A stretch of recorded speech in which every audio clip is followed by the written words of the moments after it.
주제는 이제 세 번째 아까 그 질문에 대한 내용입니다. 여호와 하나님께서 욥에게 무엇을 책망하며 그러나 욥도 책망을 받죠. 무엇을 깨닫게 하는지 적어 보라 하는 내용인데 여호와 하나님의 전능하신 능력에 대한 깊은 깨달음을 주시기 위함입니다. 욥으로 하여금 하나님의 전능성을 깨닫게 하시고 자신의 비천함과 무지함을 깨닫게 하십니다. 하나님의 판결을 무시하고 하나님을 불의하다고 심판할 수 있느냐? 그 탄식하는 그 고백을 많이 했죠. 즉 여호와 하나님께서 스스로 정하신 기뻐하신 뜻에 따라 행하신 일이 모두 의로우시기 때문에 작정하신 뜻대로 심판해도 하나님을 불의하다고 인간이 심판할 수 없다는 뜻인 거죠. 이것은 욥이 까닭없이 자신에게 고난을 주시는 하나님의 섭리의 정당성을 규정하려는 것이 하나님을 판결하려는 것이며 하나님을 불의한 자로 여기는 거죠. 이게 주객이 바뀐 거죠. 욥을 만들어주니까 만들어준 거 감사해도 지금 부족할 판에.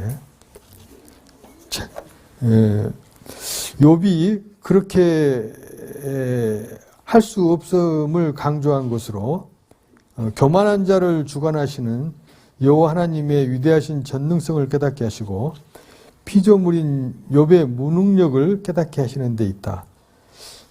그러면서 하나님이 지으신 이제 그 베헤못 하마와 리오아단 악어도 마음대로 이제 제지할 수 없는 우리가 자연계를 보면 그렇게 보이죠.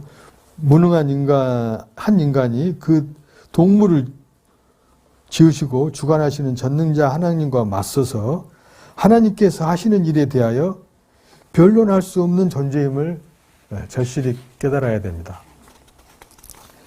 따라서 만사 만물을 주관하시는 여호와의 섭리로 되어진 욥의 고난으로서 하나님은 모든 것을 하실 수 있으시며 하나님의 어떠한 계획도 저지될 수 없음을 안다고 고백을 했죠. 나중에 여호와 하나님의 무소불능 무엇이든지 할 수 있음을 인정하며 고백하도록 섭리하셨습니다.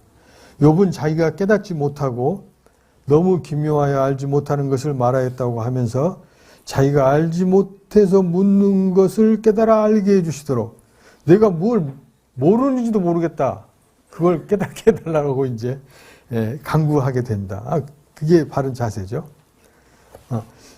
욥으로 귀로 듣기만 하였던 하나님을 눈으로 볼 수 있을 만큼 하나님에 대한 지식이 성숙하게 이제 되어서 자기의 무지에 대해 스스로 경멸하면서 티끌과 재 가운데서 여호와께서 자기의 잘못을 회개한다라고 고백하도록 섭리하게 해주셨어요.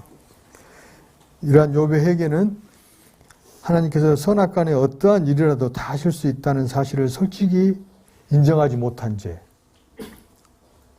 근데 저도 그 빠삐용 영화에서 기억나는 게 세월을 낭비한 죄라고 그거는 이야기했는데 그거는 하나님을 모르는 죄입니다. 그리고 솔직하게 인정할 수 있는 능력조차도 욥에게 있지 않는 무능한 존재. 그 하나님을 인정할 수 있는 능력도 자기에는 없다는 그런 이제 무능한 것을 솔직하게 고백을 한 거죠. 하나님께 하시는 일은 선악간에 어떠한 경우라도 한가할 수 없다는 사실을 몰랐던 것이죠. 욥의 세 친구의 잘못은 용서해 주시고 또 하나님은 절대적으로 보면 엘리후 마지막 그 젊은 친구 엘리후의 잘못은 용서하지 않으신 것을 보여줘요.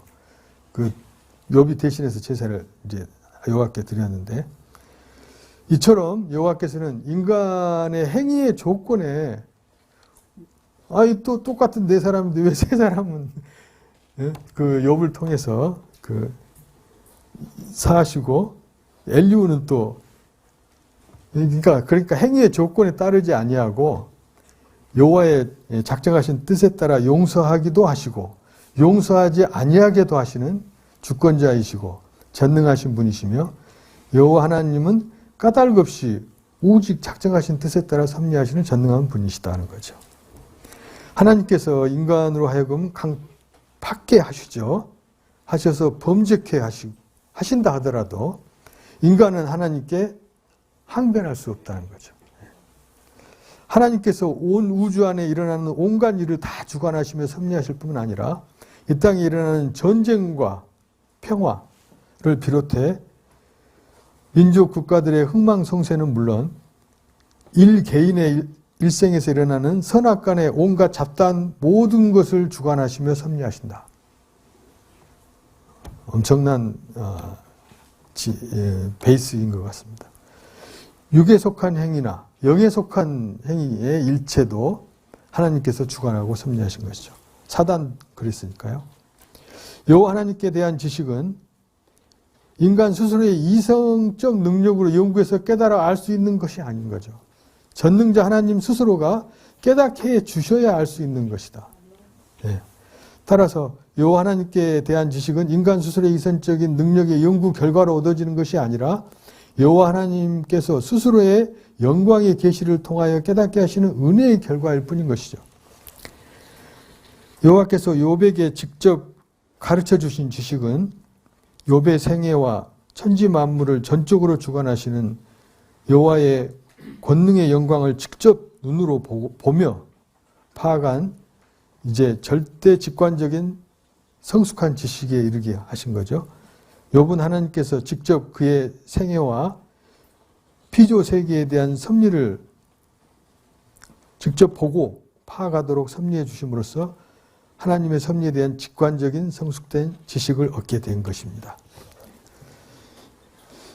여호와 하나님께서는 악에서 떠난 욥을 까닭없이 사단의 속에 망하게 하신 전능성과 작정하신 뜻대로 욥의 생애를 주관하신 전능성과 망한 욥을 다시 흥하게 하시는 전능성, 모든 게 전능성인 거죠. 망한 거나 흥한 거나. 또 욥의 극단적인 그 생애는 곧 이스라엘 택한 백성의 극적인 역사에 대한 축소판이기도 하고요. 그리고 앞으로 장차 오실 메시아가 십자가에 죽으셨다가 부활하실 것에 대한 예표로서의 모형과 그림자이시기도 한 거죠. 따라서 악에서 떠난 욥의 극적인 생애를 통해 계시하신 여호와의 전능성에 대한 언약자손의 찬양 내용은 장차 오셔서 죽었다가 부활하실 메시아에 대한 예언적인 성격. 구약은 전부 오실 메시아, 역사 섭리를 통해서 찬양을 통해서 그다음에 선지자 예언을 통해서 그 메시아의 예언적 성격을 띠는 것이 맞는 거죠. 자, 이렇게